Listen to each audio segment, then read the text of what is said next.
like this. Good afternoon, everybody. Welcome. We are at the Spanish Pavilion at COP27, and we are about to start our conversation today on just transition and how just transition can become a mechanism for accelerate climate action. So I'm Ana Belén Sanchez. I'm from the Just Transition Institute at the Ministry of Ecological Transition in Spain, from the government of Spain. And we have an excellent panel today where we are going to have the chance to discuss what are the different dimensions of just transition. Let me introduce Julián. Julián Martínez Bejarano. He is an advisor to the Just Transition Institute, also at the Ministry of Ecological Transition in Spain. We also have Mr. Maximiliano Proaño, Subsecretary for Environment and of the Ministry of Environment of Chile. Thanks very much. Thanks very much for being here. We have Camila Roman. Camila is a policy specialist, senior policy specialist of the Green Jobs Program at the International Labour Organization. And we also have the pleasure of having Joey Hernandez, who is from the International Trade Union Confederation of Asia and the Pacific. So we would like today to discuss something that we believe is fundamental when we talk about climate change and climate action. And it's about how climate policies can impact people, how we can deal with the impact on communities, on workers, on labor, on companies, on communities, and how can we deal with that from a just transition perspective. We believe this is a key area, essential area for whatever policy on climate can go further. Otherwise, we will have inequality, we will have unemployment, we may have different negative impact. So we also would like to have in this particular conversation some ideas with our speakers today about how putting in place an effective just transition could become and make a powerful mechanism, at least that's how we believe it, to accelerate climate action. So we also would like to see what is the relation between just transition and climate ambition.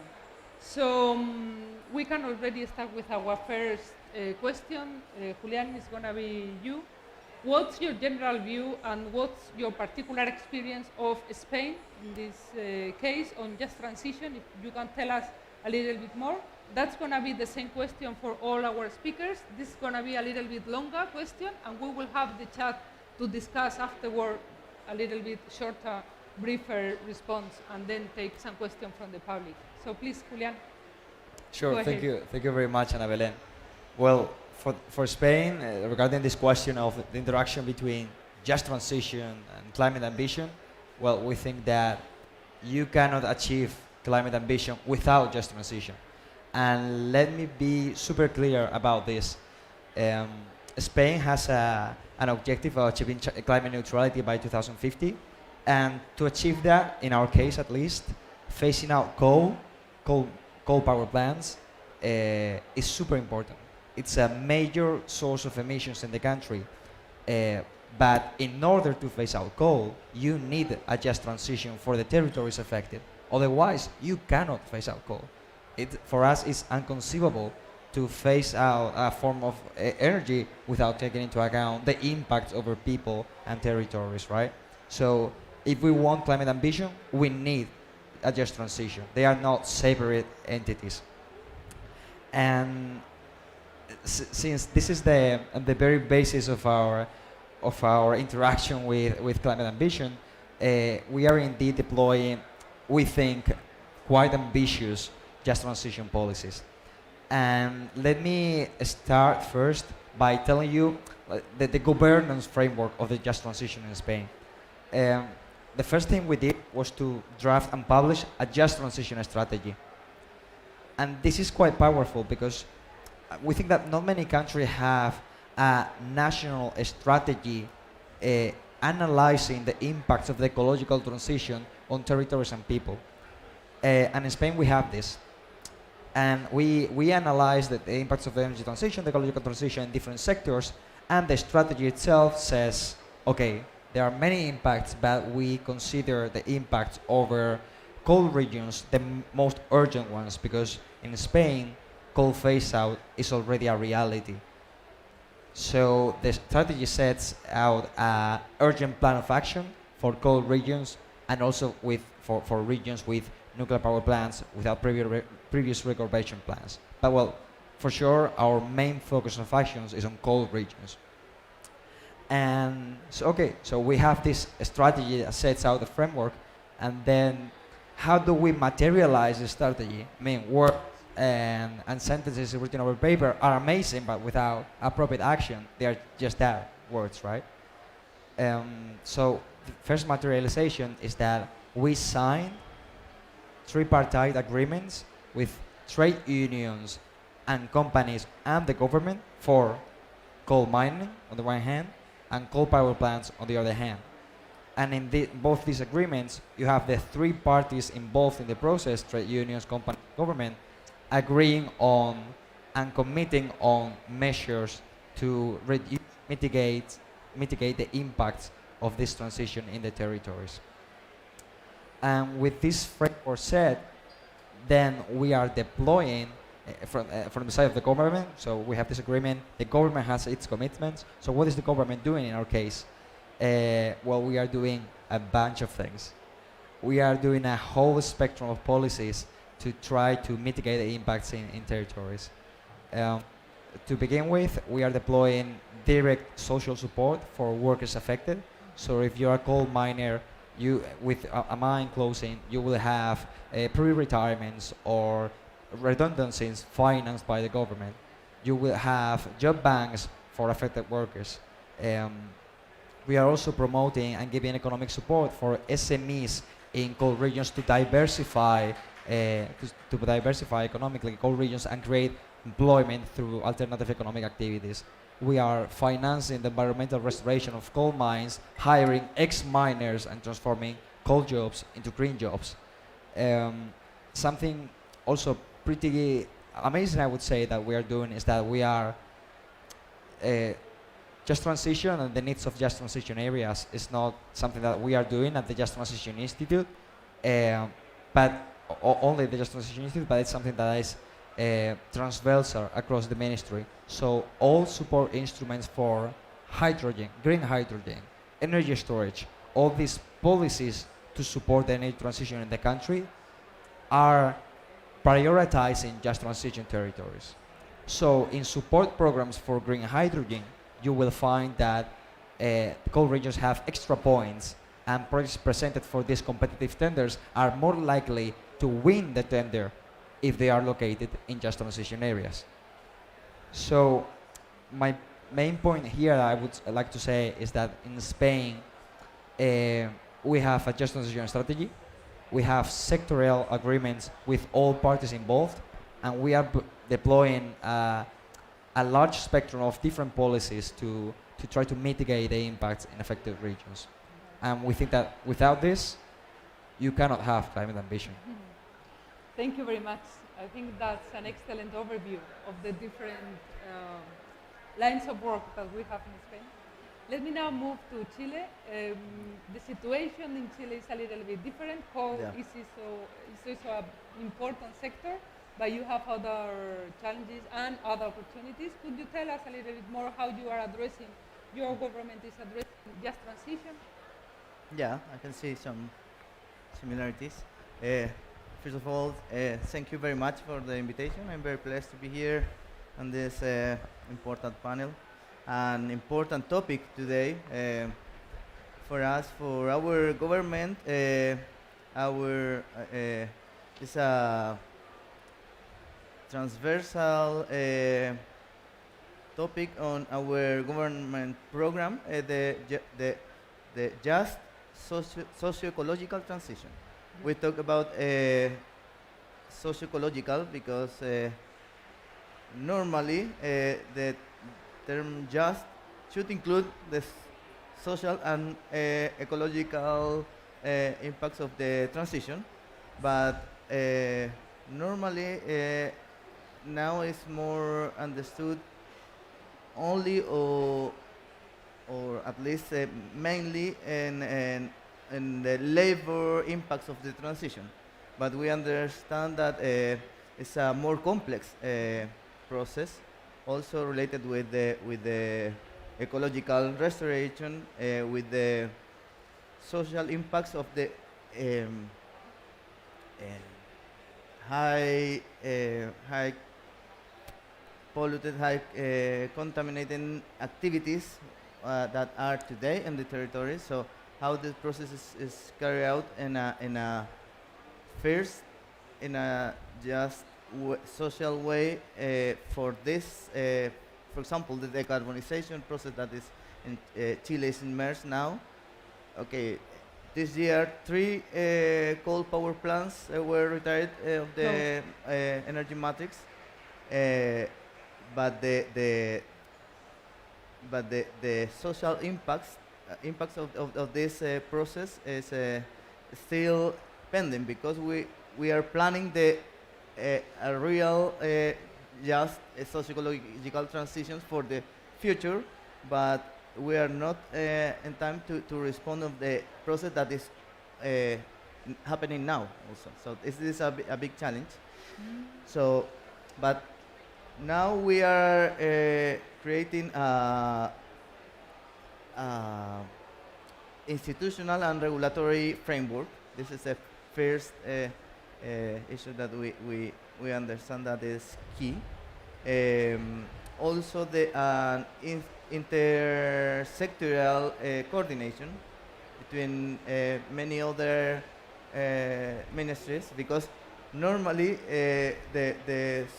the just transition processes were carried out for environmental ministry, but alone we cannot do it.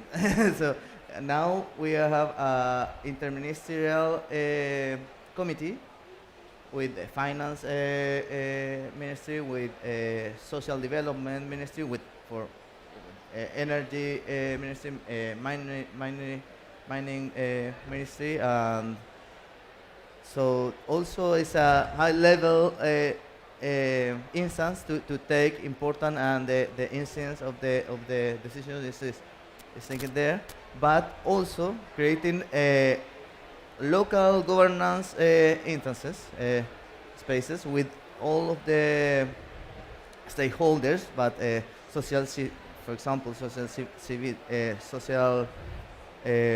society organizations, academia, private sector, different environmental also organizations, unions, of course, and other sectors present in because every territory, of course, has different economic activities. For example, fishery or mining or coal power plant. So it's different, and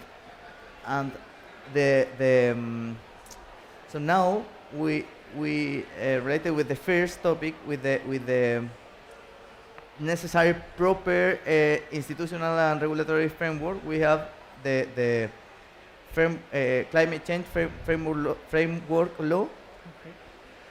which establish, for example, the net zero goal by no later than 2050.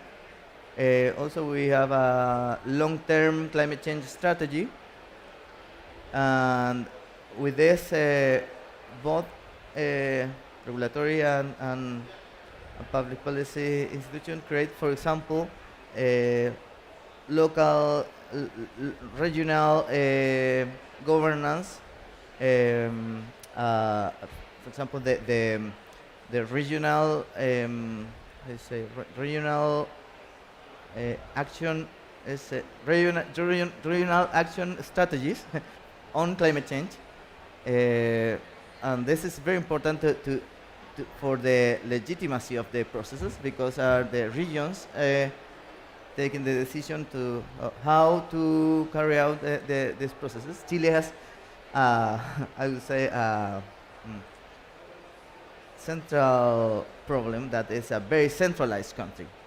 So in parallel to in this decentralization process with this new institutional framework is I think it's very important to be in parallel. So I would say this is our in general our So challenges at this moment. a lot of tasks ahead Yeah. of the government. Okay.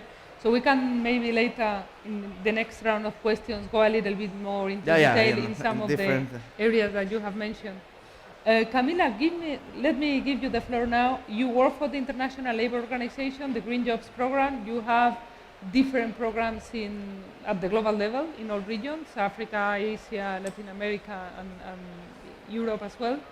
Tell us a little bit more, how do you see that? How do you see this relation, just transition, climate action, how the ILO is dealing with that? And within the UN, maybe with your tripartite constituency? Thanks, Anna. So, and great to be here today. So at the ILO, this sounds very loud. No, right? it's okay. Yeah.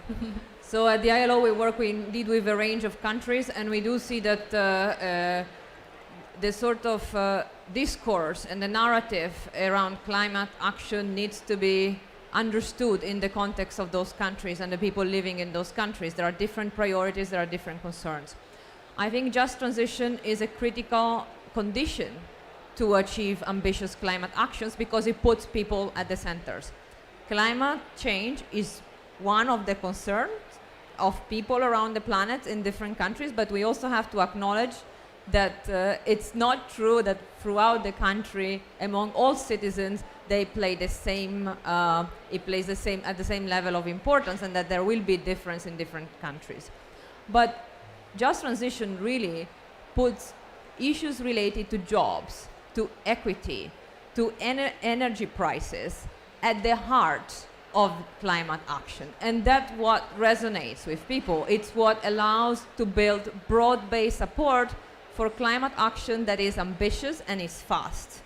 And let me maybe dwell for a moment on this point. Sometimes in some forums, just transition has been linked to slowing down climate action and waiting, until there was a better moment. That's not the just transition we want to see. It's not what the ILO guidelines, it's the key international framework really setting out principles and policy entry points for a just transition are about. They are about moving fast and moving in an ambitious way on climate change. So putting people at the center, that I think is critical to achieve the ambitious climate action and this broad-based consensus. The second point is social dialogue, and this means talking and bringing to the table governments, employers' organizations, and workers' organizations, and stakeholder engagement processes that bring in civil society and the indigenous people. Having these mechanisms for dialogue and engagement are essential to bring people on board. And if you bring them on board from the start, you can create a level of trust that enables you to really take rapid action to implement policies that if you don't have, that are not based on social dialogue, would create a pushback. And we have to be very frank. If you have a top-down climate action that completely ignores people's concerns, there's going to be a backlash. And this is actually going to eventually slow the transition down. So bringing people at the center and having a broad engagement process is vital. And then let me also reflect a little bit on this regional and country diversity. As I was saying earlier, just transition has to be contextualized. So if we are talking about Europe and European citizens and European governments and social partners, there are certain issues that are hot at the heart of the just transition. But when we talk to our counterparts in Latin America, in Africa, in Asia, there are other concerns. There are concerns, and I think we've heard a lot about it in the COP, about development, the right to development. What do we do about the poverty eradication? Is climate action going to undermine those very legitimate ambitions? And the answer is no, as long as you have a just transition, because just transition is really a framework that brings different objectives together. And so I will maybe conclude with that reflection. Just transition is based on coherence. And I think even when you talk just about climate action, if they're not aligned with economic policy, you're not going to go very far. But policy coherence is also about aligning climate action with social protection and social protection systems, with skills development policies, with enterprise development policies, with finance. Because only if you have all the different pieces fitting together in an integrated manner, you're really gonna move. And that's why I think the strategies that we're mentioning earlier are so important, because they allow this alignment in different policy fields, and they allow to bring these different objectives and these different types of investments under one umbrella and moving towards a single direction. And I would add that in addition to the policy frameworks and the plans, you need finance. And I think, again, it's been another theme around the COP. If we've got great policies, but they're not backed up by investments, it's not going to reach the kind of scale and the kind of impact on the ground that is needed. So maybe I'll stop there. Yeah. Thank you very much. So we're seeing the complexity of doing right, of doing it right. So this is the goal that we all have in mind, how to do it. Then there are a number of areas already that we are seeing. We need agreements, we need social partners, we need institutions and policies around. We also need finance, so things are starting to be a little bit more complicated. So Joy, let me turn to you. You are from the ITUC, the International Trade Union Confederation. You work in Asia, a very different situation in terms of decent work, labor issues from Asia to Latin America or Spain, for example.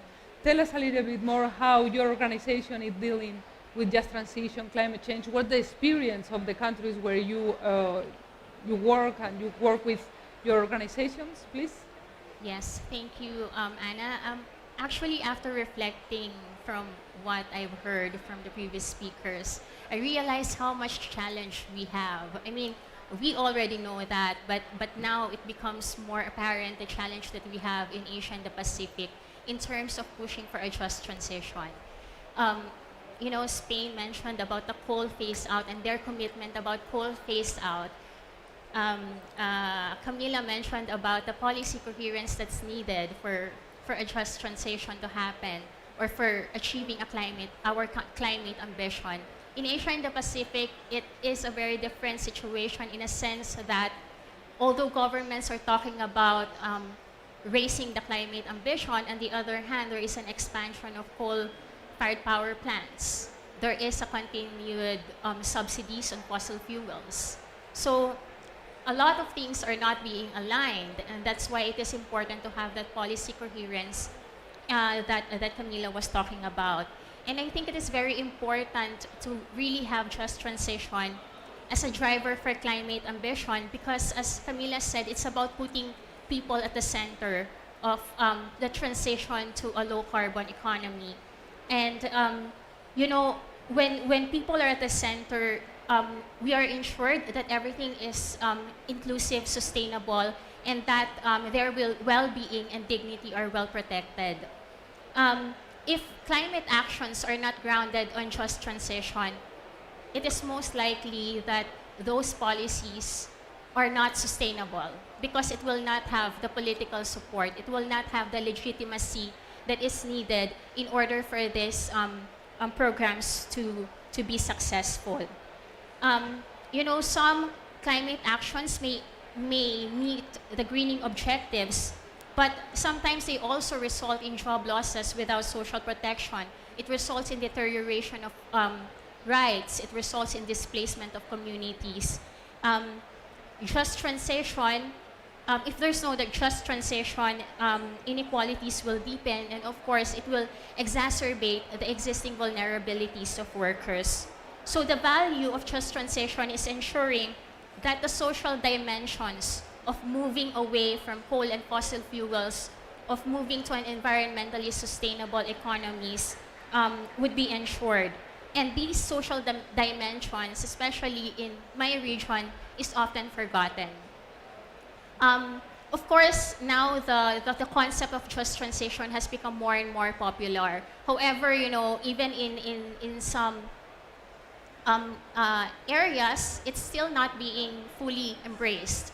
For instance, we had this engagement about the future of work for productive and healthy workforce. In a report, we had this ongoing engagement with the UN Economic and Social Commission in Asia and the Pacific, and they are talking about a green transition. And along with the ILO in the Asia and the Pacific region, we're talking to ESCAP, and we're saying that the language should not just be green transition, because the concept of just transition in accordance with the ILO guidelines is already there. And when we're talking about the future of work, we have to refer to just transition already, not just a green transition. And I think that's very important, because now is the Just Transition Day, and there has been a lot of mentions about just transition in the language. However, there is no reference to workers and the communities that will be affected by this transition. And I think it is very important for us to emphasize that in a just transition, the people must be at the center. The workers must be considered and must be involved in the process. And we must be careful that just transition, as it becomes more popular, the concept should also not be watered down. And all those elements that are outlined in the ILO guidelines should be present. And for us in trade unions, at the heart of just transition should be social dialogue. However, again, in Asia and the Pacific, social dialogue is really not well functioning. The ratification, for example, of C87 and C98, compared to the Europe and the Americas, is much, much lower. And these conventions are very important in order to create a stable political climate and to create an enabling environment for social dialogue to thrive. And without this, trade unions are hindered to engage in conversations related to different policies, including just transition policies. So, however, trade union movement keeps on going despite the shrinking democratic space in Asia and the Pacific. And we continue to work for a just transition, where workers should be at the table of the negotiating table and negotiations at all levels, from the workplace level up to the policy level at nationally. Okay. Yeah, thank you very much. So we can see where the challenges of your region is, not so well functioning social dialogue, social protection is an issue, this lack of ratification of different ILO conventions, which is making the workplace is a little bit difficult places. So yeah, let's discuss later how we can deal with all of that at the same time. So there is this issue that you all have been mentioning about this good idea, how just transition is a good idea to put in place different areas like equity and social justice and some other things together with climate change. But in some conversation, and we are having that conversation right now, it seems like just transition is a little bit of a kind of a Christmas tree where you can put different areas, like Chile believes is more about social impacts of the ecological transition, and we need to deal with other things, not only labor. We also have this type of issues about poverty, about equity, about this type of things. So how do you deal with that? How do you deal with this idea of not being able to do the whole thing from 1 to 10, but still wanted to advance on just transition, on climate, each of you on the different areas where you have a policy. So how can you combine this idea of a very ambitious objective with a limited capacity in terms of finance, in terms of institutions, in terms of policies, even strategies? How can you deal with that? That's a very good question. That's probably the toughest question that you could make. I would say that beyond resources, and of course you need that, so you definitely need the commitment for with just transition policies and deploy the appropriate resources for just transition. In Spain, certainly we are doing that. In Spain, for example, for some context, beyond national funds for just transition policies, like for financing the pre-retirement of affected workers, for financing SMEs investment projects in affected areas. We are financing all that with national funds, but also when we get the chance to attract European funds, for example, we are also committing these funds for just transition. And Spain, for example, is the only country in the European Union that devoted funds for the recovery, after COVID recovery, for just transition. Because we thought that COVID had it had obviously affected the entire country, but it had accelerated the socio-economic impacts in regions affected by coal phase out, because then you are combining impacts, right? So Spain was the only country to say, hey, so we have this chance coming from European funds, let's use it for just transition as well. And with that, we are financing environmental restoration of coal mines, for example. So yeah, resources are important, and you need the commitment to use the available resources for just transition. But I would like to stress, I think an even more important idea is that you need to look at the specific opportunities present in affected areas. There is no magic wand, there is no one-size-fits-all policy here. So you need to look at the opportunities. For example, Spain, you have Asturias in the north, you have Teruel in Aragon, you have the southern regions of Andalusia. They are completely different. The opportunities for each of them are different, and you need to exploit that. For example, this may be an interesting example, especially if any of you work in energy. In Spain, all coal power plants are right now either closed or in the process of shutting down, or they are under plans to shut down in coming years by their companies. So you have kind of a clear horizon of complete coal phase out in coming years. This means that what happens when a coal power plant closes down? Think about this. A coal power plant is using grid capacity, electricity capacity in the system. So when a coal power plant is shutting down, what happens with that electricity capacity? Well, under normal circumstances, what will happen is that grid capacity is freed. Renewable energy projects can ask for that grid capacity and install renewable areas in the region. What's the problem here? Renewable energies are amazing, but the amount of jobs they create at the local level are limited. So what we did in Spain is something called just transition tenders. When a coal power plant is shutting down, we are not allowing that electricity capacity to go away. We are freezing that electricity capacity, and we are tendering it.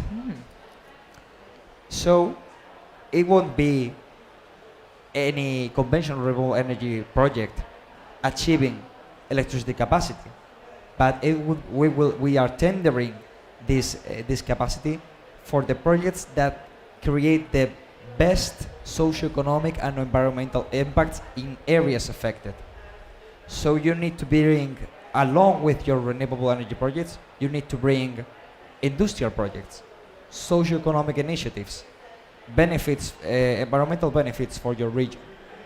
And we are assessing all of that, we are evaluating all of that, and the renewable energy projects that will locate in the coal region will be the ones that create the largest amount of jobs, the largest amount of economic activity for the affected region. And this is zero cost. This doesn't cost anything for the state. You're having something that is already there, which is electricity capacity, and you are using that in a way that maximizes socioeconomic benefits for affected regions, putting people in the center. And what's maybe the lesson learned here?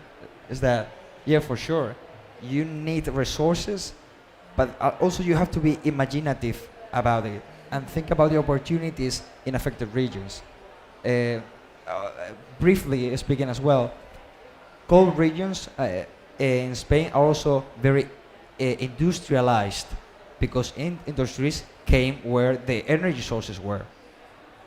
So there's also an opportunity there because if you decarbonize industries and you promote new investments in a decarbonized economy in cold regions, you will be creating jobs aligned with ecological transition in a forest. And again, this works in very industrial heavy cold regions, maybe not in all of them. So it's about looking at the specific of each of them. This must be Joe Biden going to the coming to the US pavilion and having frequency inhibitors. We were told that Joe Biden was going to be passed through, so we were going to invite him to come here.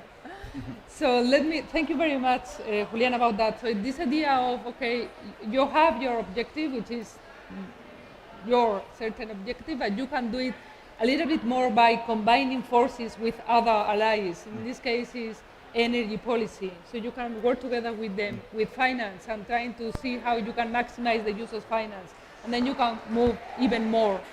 So please, Maximiliano, tell us a little bit more about that, how you are going to combine this idea of just transition, moving forward. You have already some coal power plants shutting down and not being able to do everything because we can't solve all the problems of those particular communities.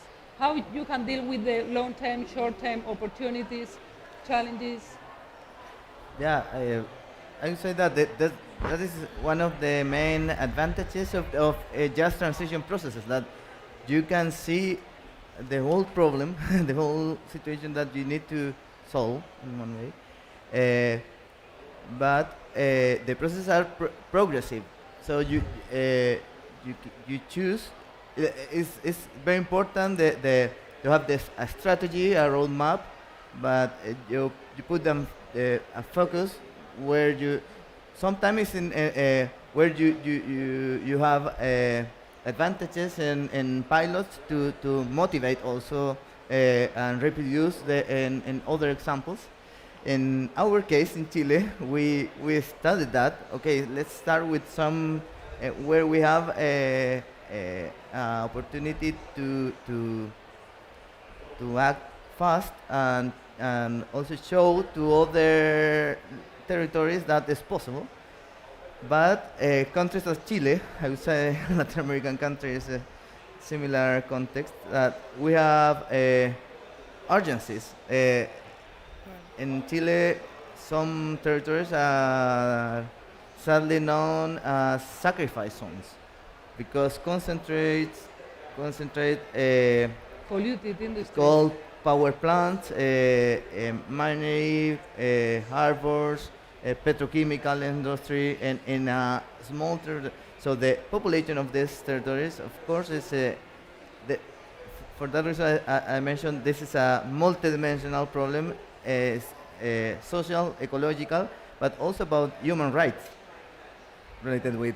So also we have to think about reparation of the population if we are seeking the productive future of these territories. So we decided to start for these sacrifice zones, but focuses in 4 territories where coal power plants are concentrated, aligning with the decarbonization process. As I mentioned before, decarbonization process is going faster than our planet just transition process. Our government began in March, so now we cannot say that during this year and happening just transition processes, just sociological transition processes. We are responding only to an emergency with social programs, with labor specific policies, but in parallel, we are planning real or effective just transition processes.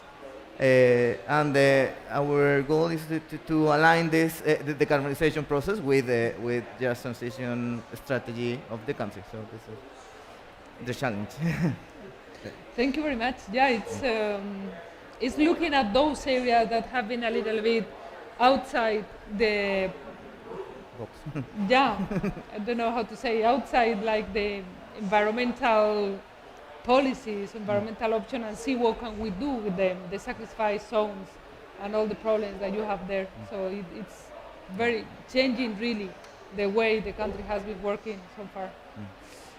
Camila, tell us a little bit more about how you managed to do this combination of so many challenges from the world of work, starting by social protection, informal economy, and putting in place, put it at the center, workers and people, and climate change and climate ambition. How you do at the ILO, what are your ideas or your experience to put in place both objectives? So I think that's a very good question. It's a very challenging one, and it's something that we are working our way through.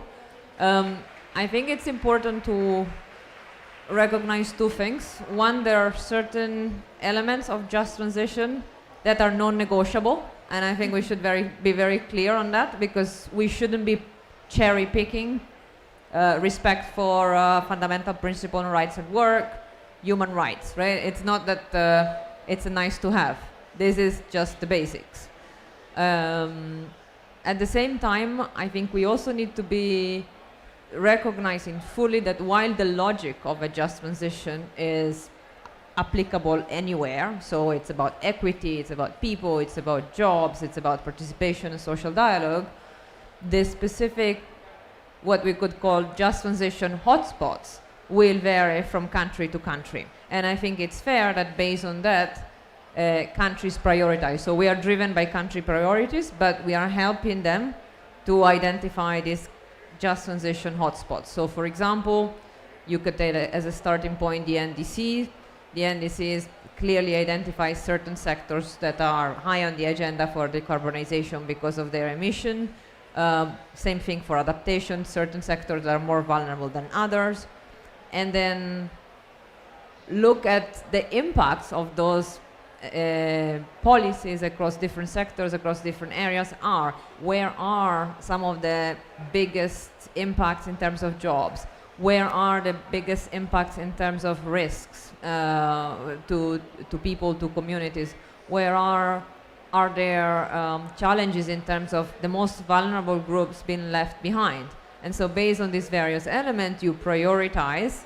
And it doesn't mean you don't get to do everything, because in a way, I think that's the aspiration. But you can start, right, with this kind of first sectors, first regions that you would like to tackle, and then expand. In terms of the policy environment, I think it's also important to bear in mind that just transition is not in isolation. So we are doing work on social protection systems in general. So on the COVID-19 crisis was really very obvious in showing the gaps in social protection around the world. There's huge numbers of workers that are operating in the informal economy. They had like no social safety net to fall upon. The same thing is very concerning around climate disasters and climate change more generally. What do you do with those segments of the population? So there, you need to work on social protection policies in general to extend coverage, so universal social protection, but at the same time, making them climate responsive. So it will not just be a very specific instrument that is related to just transition on social protection, but it will be really working at the systemic level. Same thing when it comes to macroeconomic and growth policy. So how are you making the tax systems in a way that is fair and in a way that is aligned to your to the Paris goals, and in a way that incentivizes certain kind of behavior in companies and consumers? I think this that's why the whole story of policy coherence, of bringing different elements of the picture together and working from different angles in the way they help you advance the overarching framework of a just transition and mainstream it in the rest of the work. No, thank you. That's a very powerful point of view in terms that we don't need to do everything. We need all the others to work with us in order to get the same objective. So with the disasters idea, it's very clear. It's not an option just to do it one only institution or one only body. But we need to make sure that there is resilience and many other things included in policies and investments and decision taking. Good. Joy, thank you, Camila. Joy, tell us more about all the different challenges that your region is facing. Maybe you can give us a little bit of some examples, of some views about how some countries are dealing with that, with all these different challenges that are at the table. I think, as I mentioned earlier, one of the biggest challenge would be, there are no consultations with workers in the process of formulating these just transition policies or transition policies in general. I think for trade unions, it is important that we find opportunities and openings in order to get into this process of policy making. Because right now, if we just depend on like governments inviting us to these policies, we may not get anywhere. Basically, as I mentioned earlier, social dialogue is not well functioning. But despite this, in cases where there are tripartite structures, I think it is very important for us to maximize those. Because most of the time in Asia and the Pacific region, tripartite structures are very limited to wage negotiations. And I think it's time for trade unions to also urge governments and employers to expand the scope of tripartite negotiations to also include just transition issues in the agenda. Also, Camila mentioned about NDCs, and I totally agree with that. Most of the countries in Asia and the Pacific are silent on just transition. And again, that lack of just transition language in NDCs is a result of the lack of consultation and social dialogue with the unions. And I think for us, as I mentioned earlier, it's about finding openings. If we cannot go through the Department of Labor or Ministry of Labor and Manpower, we can possibly knock on other ministries and see how we can get into the process of crafting these policies. In Asia and the Pacific, one of the biggest challenges is the lack of social protection, and as well as the high incidence of occupational accidents, diseases, and also occupational accidents and diseases. And I think one of the opportunities that I see there is not a lot of unions also. Not all unions are working on just transition. Okay. And I think in order to get them more involved in the conversation and for them to take on this agenda, it's also important to link the issue to other campaigns that they are working on. For instance, on occupational health and safety, there's a very close link between climate impacts as well as occupational health and safety. And I think that's one entry point for unions also to get involved and to negotiate and integrate just transition policies, for example, at the workplace level or also at the national level. Another one is about social protection. Asia and the Pacific has a very high percentage of informal economy. That's why the campaign for social protection is also very strong. And as Camila said, it is important that those social protection policies would also respond into the climate emergency and the climate crisis that we are having.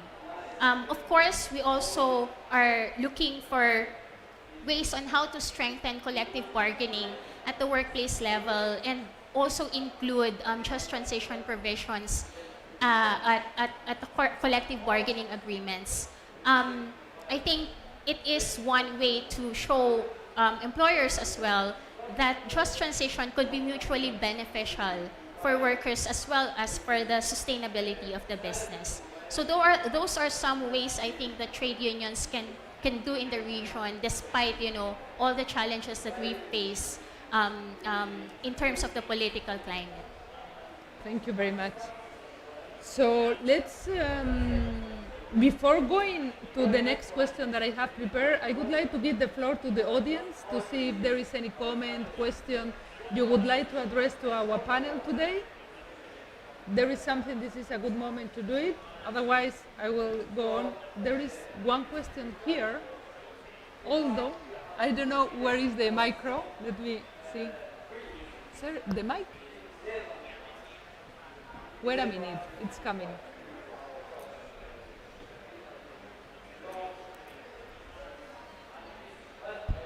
If you could introduce yourself. Great, thank you. Good afternoon. Thank you to the panelists for this fantastic and competitive intervention, because with Biden close to here. I want to ask to all the panelists if you already know that the just transition concept is a trade union concept that was promoted, fighted to be included at the Paris Agreement in 2015. And my question is to all, why do you think that not in all tables, not in all discussions, in all consultations, why there are countries in all parts of the world that they ignore the role of the workers, the role of the trade unions, and they involve other partners, other stakeholders, but not the workers' representatives? Why do you think it looks an incoherence if it's a trade union concept based on equity, social protection? Why there are a lot of countries that they don't want to include workers at the table? This is my question.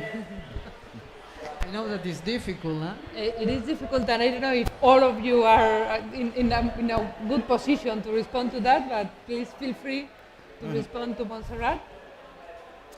Well, can say I won't talk about why other governments don't do it. I will say Spain thinks it is important to do it. I mean, being someone out there. I think in our experience, social dialogue has been crucial. I couldn't think of the advancements made. Hello? Cuando. Yeah. Hola. No, it's working well.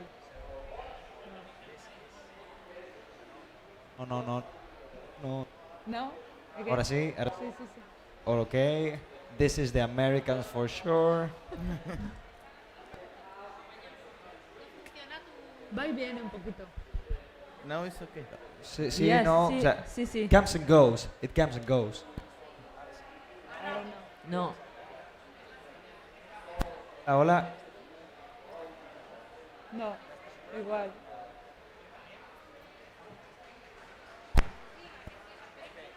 Ah, sigue hablando.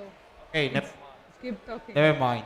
So I will say, in our case, it was super important to have social dialogue, have the trade unions involved in both agreements, coal power plants, mines, because if you don't have the trade unions on board, how are you going to manage the transition with the workers? So, it's super example, environmental restoration. We have this program. We have this huge environmental restoration program of mines, and we are hiring ex-miners and recruiting them for these jobs because no one else knows better at mine than the coal workers that work there. If you don't have the trade unions on board representing those workers, the link between the project, the new jobs, and the people who were affected by the transition, it would be super difficult to do that if you don't have the trade unions managing the discourse, having cooperating with them, identifying the challenges as they arise. So you need them there if you are going to implement policies for the workers they represent, I think. Someone else would like to give a response to Montserrat? Maybe I can share some reflections. So I think we have to acknowledge that when there's not the recognition of social dialogue, it might not just, in some countries, it might not just be applied to a just transition. So it's kind of a broader question, and perhaps, you know, it goes a bit beyond the scope here. But there are also cases where they are scared, right? There are certain countries that are scared of having, because there will be difficult conversations. And I think we also have to recognize that while there will be different reasons why social dialogue is not part of the picture, but we also need to be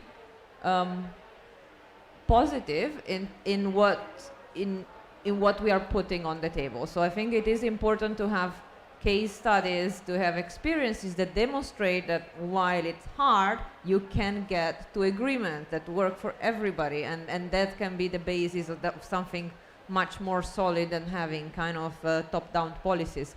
And I think it's also on us in general and on countries that are doing social dialogue for a just transition to really showcase these experiences and send reassurances of the fact that it can be done. It does help the process. It does help to raise ambition, that it is possible to reach agreements, that even though that there might be conflicts, and I think we need also to accept that there will be some conflicting point of view at the time to bring to the table, but that it is part of the process, and if the process is done in the right conditions with trust and coming in with the right approach, it's there to work. And there is a lot of capacity building to be done from the side of the ILO, from the side of trade unions, employers, organization, also to foster the capacities of employers and workers' organization to engage in this topic. Because if trade unions and employers are not ready, then the conversations will not work very well. So I think there is a role on the governments in creating the platforms and on social partners in building the capacities of the unions to kind of make that work. Yeah, thank you very much. You would like to? It is, I don't know the answer to your question, Monsi, because Asia and the Pacific, Asia is is the second worst country for workers in the world according to the ITUC Global Rights Index. And of course, that's because, you know, of the different violations of labor rights and repression that trade unions face in the region. But probably just to make this conversation positive, I think it is important, as Camila said, to highlight, you know, what power social dialogue could have in ensuring a just transition. So for instance, in the case of the Philippines, the government introduced this, I'm not sure if you're familiar with jeepneys, that's like the main public transportation mode for Filipinos. So the government introduced a jeepney modernization program, which is aimed at decarbonization of the transport sector. So they are trying to introduce modern utility vehicles that are Euro 4 compliant, so with lower carbon emissions and so on. So it's a good initiative. It's a good initiative. But then there's no consultation with jeepney drivers.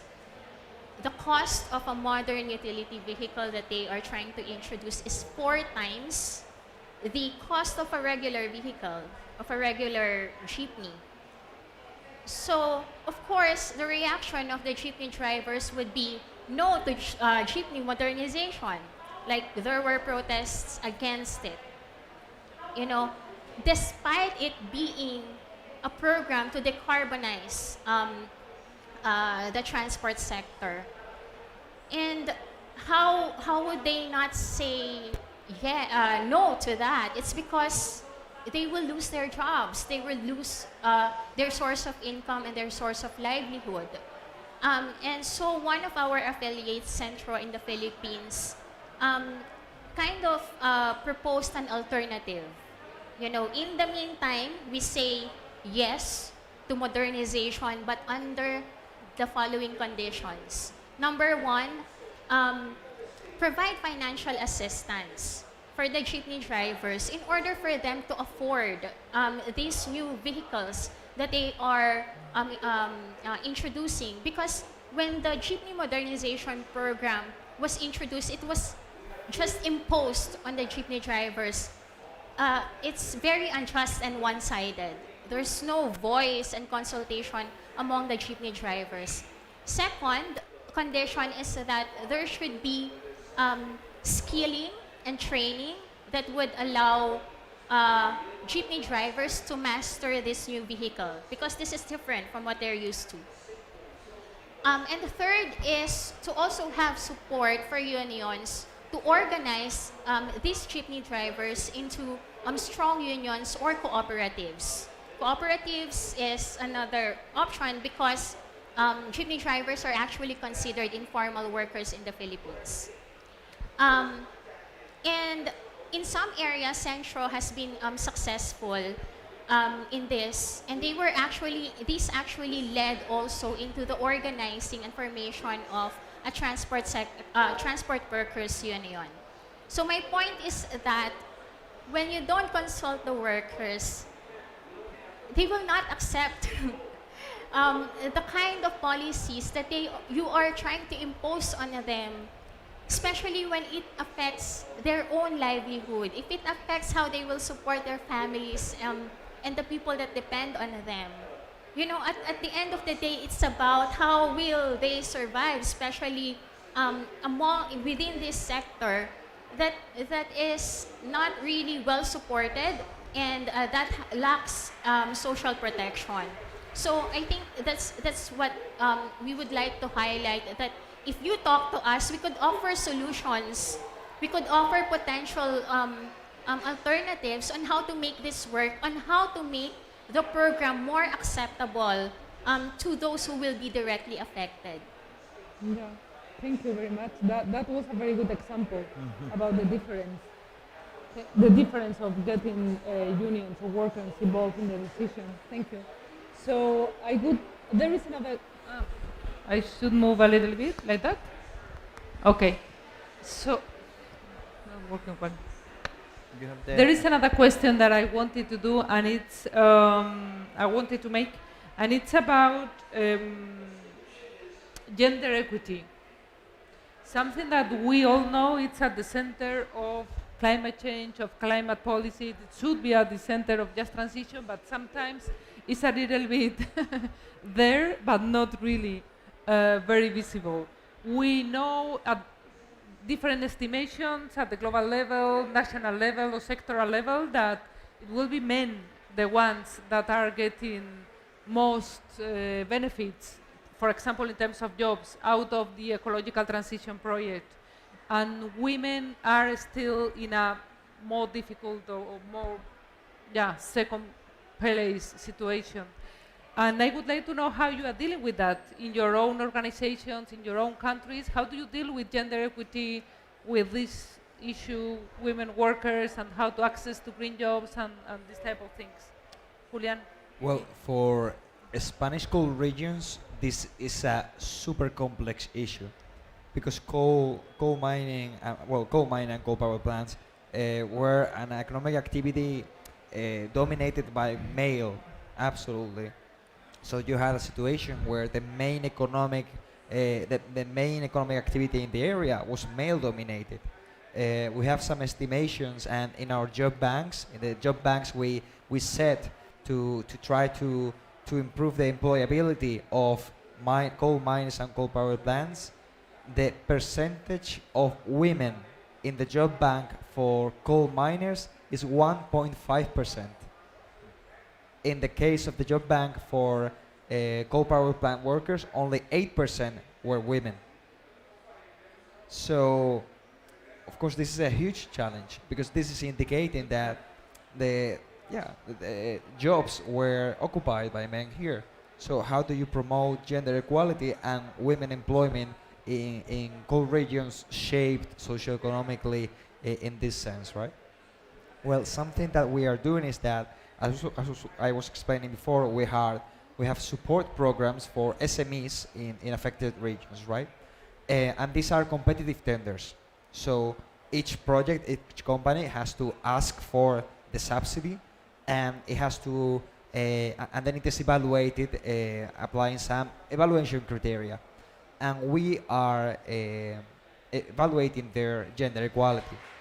So if you are a project in a cold region creating jobs for women, you will have higher points. Therefore, it is more likely that your project would be financed by the government. And also, we are giving additional financial aid to projects creating jobs for women. And the result of this is that between 50-60% of jobs created through our economic support programs are for women.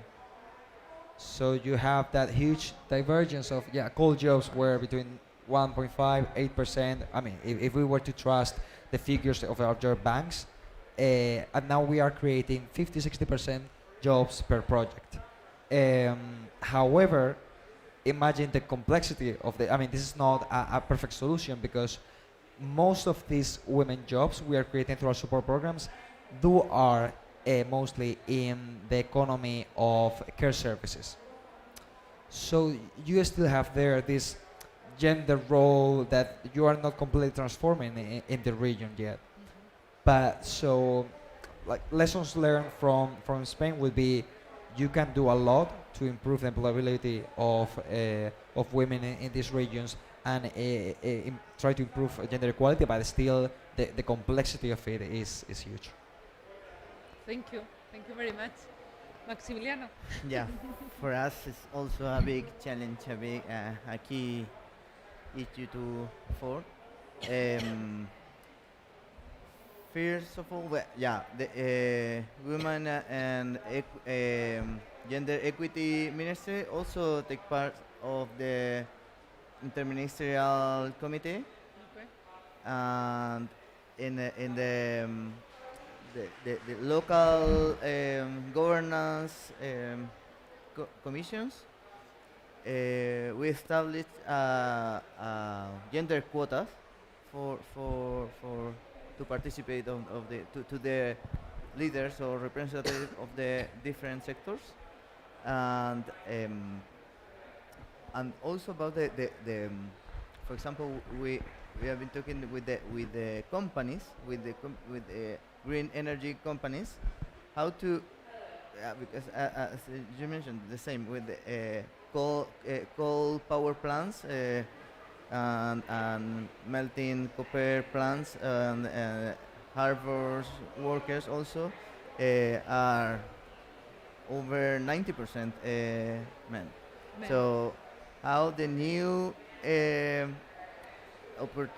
economic opportunities, the new, for example, green power plants, renewable power plants, and other economic activities include in the beginning with also the equity gender as a topic, as a dimension, and in some cases there's been in a direct dialogue with a private sector to so because it's a topic for us, but at the end they decide to how to include it, but yeah, it's also for them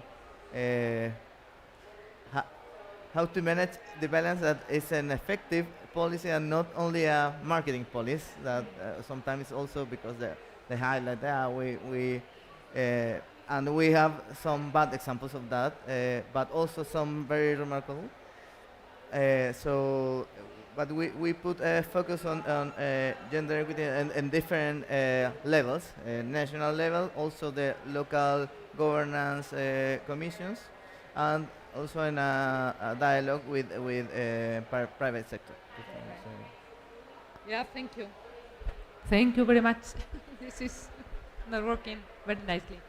Tell us, Camila, I think the ILO has been working on that for some time already, so you may already have some good some recommendations, good experiences, what has worked well in order to promote that. If you could tell us a little bit more about that, please. Yeah, no, happy to. And again, I think, Anna, you put it quite well. It's something that the gender dimension pops up, but it's not very clear how it really gets done and how well it gets done and how systematically, right? So from our end in ILO, of course, it connects to these other policies that are on gender equality. So again, it's not gender and just transition. It shouldn't be in isolation, but it should be together with the work on gender equality that has been done in terms of non-discrimination when it comes to legislation and labor inspection. It comes into enterprise development and what's done in gender equity there and so forth. But when it comes to like the specific, very kind of targeted approach, I think the first element that we put in our assistance to country is to have disaggregated data on the impacts of the transition on men and women and other groups. And that's a key starting point because it helps you to understand how women and men are differently affected by the kind of policy, climate action policy that will be put in place. And that helps you to countries and social partners and stakeholders to identify really what kind of measures should be put in place in order to ensure gender equity. Of course, each context varies, each country varies in terms of what are the gender-specific challenges in relation to just transition. But what we are seeing that often happens is the women are not necessarily able to take advantages of the opportunities in the new green economy as men are. And this might be related to general gender imbalances when it comes to discrimination and occupational segregation and so forth. But it's also about access to training and the fact that they are less present than men in certain kinds of occupation and skill types, STEM, like science and technology types of skills. And we know that those kind of skills will be really important in the context of a new green economy. So how do you make sure that on the one hand, through your gender equity policies and legislation in general, you are addressing gender equity issues across, including in many developing countries and emerging economy, issues related to property rights, for example, and land rights and so on. And on the other hand, when you are really focusing on specific policy instruments for just transition, understanding the gender impacts as a start, and then putting in place specific programs that are targeted at women or taking into account gender consideration. For instance, increasing the number of women in STEM, making sure that training modalities are suited to women's needs so that they can actually participate in the training. When it comes to enterprise development, access to finance and technology and so on tends to be skewed towards male-headed enterprises, while women-headed enterprises tend to have less access to this kind of resources and to be less able to take advantage of it. So how do you make, I think the examples that were given is like adding this lens when you're implementing programs. And I think an important thing that came across also from both Spain and Chile is that on the one hand, the importance of targeted program for women, but also the mainstreaming gender lens in general, so that whatever you do, you're also thinking about, okay, how it's gonna affect or benefit or worsen the situation of men and women, and what should we be looking at. And that's very much as well our approach. Thank you. Yeah, thank you very much. You have summarized super well how to deal with such a complex issue of gender equity in such a complex environment like just transition in energy or in other sectors.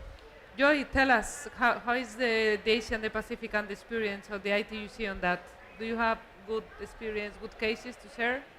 Tell us so more. for Asia and the Pacific, particularly for ITUC, we have been working on or promoting gender transformative just transition. So we have started the conversations on how to integrate gender into the conversations of just transition. In ITUC Asia Pacific, we are trying to activate our ITUC AP Women's Committee so that they also take up the just transition and climate justice issues. Actually, the demand came from the women themselves, from the women committee, saying that, oh, this is something that affects us and something that we must be working on. And so that's when we're starting to build their capacity on advocating for a just transition, particularly highlighting the gender dimensions of it. And in addition to that, let me also touch on that this kind of initiative was also involving our ITUC AP Youth Committee. So it's not just the women, but also the youth, because the youth, as we know, are very active in these climate issues. And I think both women and young workers are very strong mobilizers when it comes to pushing for just transition policies or any other labor policies in general. In Bangladesh, for instance, they have already created a network of women and young workers that take the lead in campaigning for a just transition, as well as for good working conditions, climate-friendly working conditions for workers in Bangladesh. So, especially starting next year, we will build up the leadership of women and youth in order for them to become champions of just transition, not only within their unions, but also how to be champions of just transition also at the national level. They will lead our campaign for a just transition regionally as well as nationally.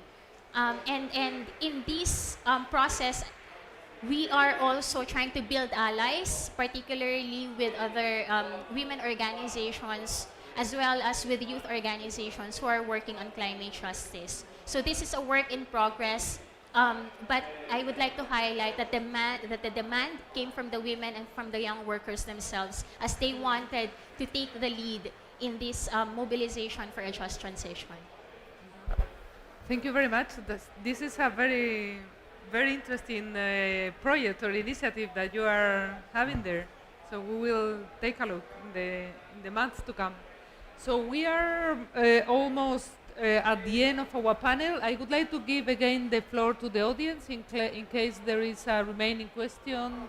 Someone would like to comment or to add something else? Okay. If this is not the case, I'll give you 1 minute intervention to each of you. Maybe with a final set of recommendations, take into account the experience that you have presented to those who would like to go ahead with other just transition project strategies and how to raise climate ambition, which is so much needed. Sure. Well, thank you very much, Anna. If I had to give any recommendation, departing from the Spanish experience, I think it would be governance. I think that one of the largest contributions that Spain can do to the world of just transitions is how to appropriately set a good governance structure to deploy just transition policies. And summing up, so we have the just transition strategy, a strategy at the national level. We have sectorial agreements, tripartite agreements with companies, trade unions, and the government to institutionalize and materialize social dialogue in the form of agreements with specific commitments by each party. Then we have the Just Transition Institute, which is a government body with the rank of Directorate General, solely devoted to just transition policies.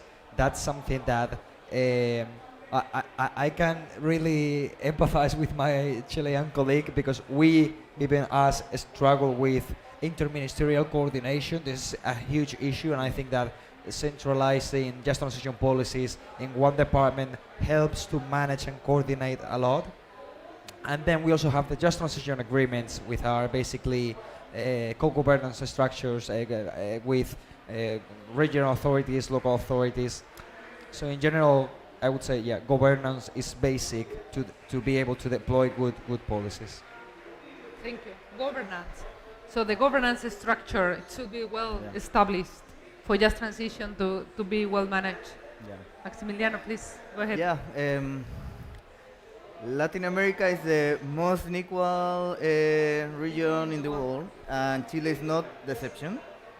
And I strongly believe that climate action through just socio-ecological transitions is a big opportunity for us to build more inclusive and equal countries, societies.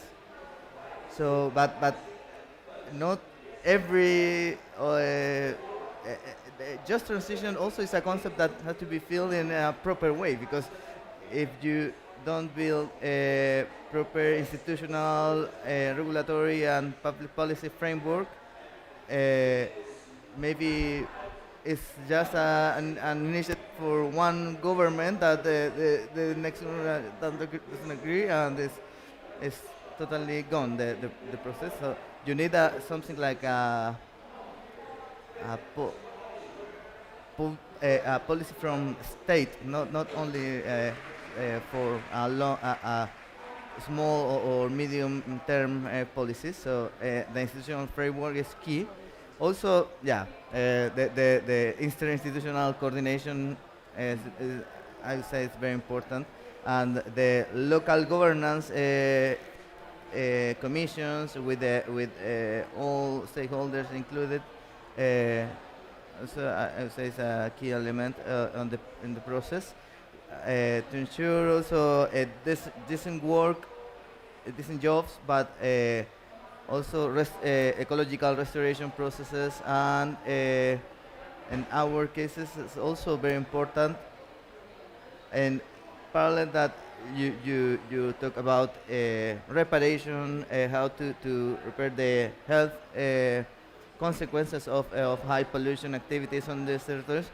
In parallel, think the future of these territories, how low carbon, low emissions, low pollution activities for the future with through decent work with a social dialogue is I would say is also this is the match the Should mix be of combined. Yeah. elements. Yeah. Okay, thank you. So it's also about robust policy, good coordination, Yeah. having take into account all the different needs and the opportunity, which is which is the opportunity angle. It's so important in this discussion. Camila, your final points on this, your final recommendations. Yeah, so very much in agreement with what has been said. And perhaps one thing to add is there is an issue of credibility, and I think it is important to reflect on that. I think we have been in this enthusiastic phase in which, yes, let's go for a just transition, but now we should be held accountable on the progress that has been made, and therefore having some kind of monitoring and evaluation frameworks that have both intermediary and end objectives would be important in order to make sure that society at large feels that we are or we are not making progress. So there is an accountability dimension of this. And the other dimension is that we need to be seeing what works and what does not. And I know it is sometimes very hard also from the side of governments, and I wouldn't like to be in your shoes, guys, on that, but it is a difficult thing to be honest on what works and what doesn't. You know, to measure impacts, okay, how many jobs lasted after this first investment or this first trainings? How many people were effectively transitioned from one region to another? Like, are they happy or not? You know, I think these are kind of hard questions, but at the same time, they are important to the integrity of the process. I have to say I'm not very aware of much that has been done in that regard, but it is something that I think is going to become more and more important to really maintain the credibility of the process and the value of the concept. Thank you. Thank you very much. And then your final words, Joy? Final words is probably just a reiteration of our points earlier about putting the people at the center. And one of the mechanisms to do this is through social dialogue. Talk to unions, give unions a seat at the table, because this could lead to constructive solutions, to constructive ways on how we could transition to an environmentally sustainable economy without leaving workers behind. Yeah. Okay, thank you very much to all of you and to the audience. And for those who are going to be here on the 15th next week, there will be another event on just transition and many other events on energy. So if you would like to know more about what Spain is doing on energy, you are welcome, and there will be a whole range of events. You have more information there.